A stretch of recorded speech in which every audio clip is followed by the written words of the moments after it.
চিংড়ি মাছ ভুনা এবং চিংড়ি মাছের মালাইকারি, যেটা খেতে খুবই মজাদার এবং সুস্বাদু একটি রেসিপি।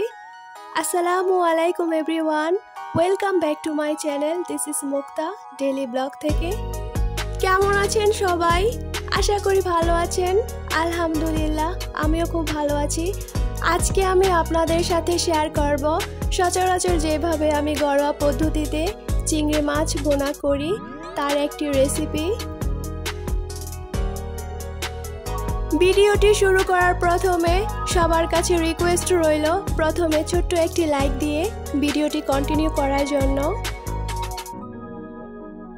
চিংড়ি মাছ ভুনা বা চিংড়ি মাছের মালাইকারি, সেটা আমরা ছোট থেকে বড় সবাই খুবই পছন্দ করি। চিংড়ি মাছ ভুনা এই রেসিপিটি গরম ভাতের সাথে খেতে তো খুবই মজার হয়ে থাকে। আমরা হচ্ছি মাছ ভাতে বাঙালি, মাছ না হলেই যেন আমাদের নিত্যদিনের খাদ্য তালিকায় চলেই না। এই তো প্রথমে আমি কড়ায় বসিয়ে দিলাম। চিংড়ি মাছগুলোকে আমি আগে থেকেই হলুদ মরিচ মাখিয়ে ম্যারিনেট করে রেখেছিলাম। গরম তেলে চিংড়ি মাছগুলোকে আমি এক এক করে সব দিয়ে দিব। এক্ষেত্রে আমি চুলার আঁচটা মিডিয়াম লো হিটে রেখেছি। চিংড়ি মাছগুলোকে আমি একটু সময় নিয়ে ভেজে নিব।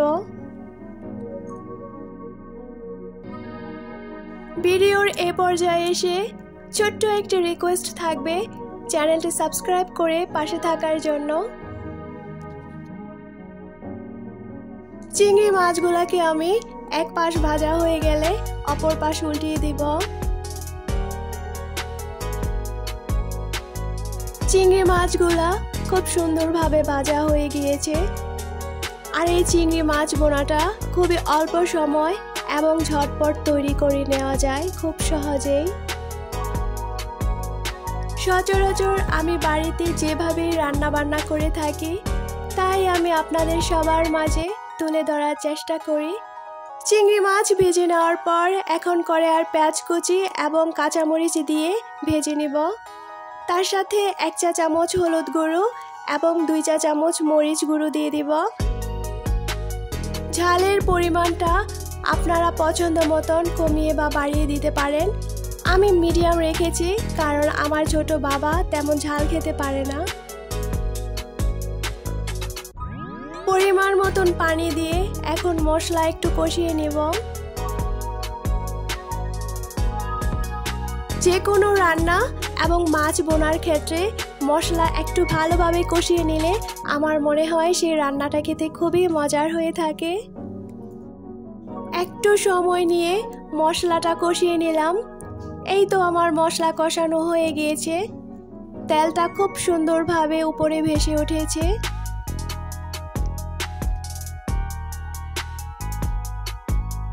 এখন ভেজে রাখা চিংড়ি মাছগুলা দিয়ে দিব।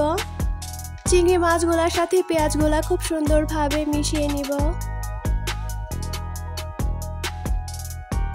চিংড়ি মাছগুলা পেঁয়াজ মরিচ ও মশলার সাথে একটু সময় নিয়ে কষিয়ে নিব। তার সাথে পরিমাণ মতন পানি দিয়ে দিব। সামান্য পরিমাণ পানি দিয়ে 3 থেকে 4 মিনিটের মতো জাল করে নিব। ফিরে আসলাম 3 থেকে 4 মিনিট পর। এই তো মাছ ভুনায় বলক এসে পড়েছে। পানিটা আর একটু শুকিয়ে নিব।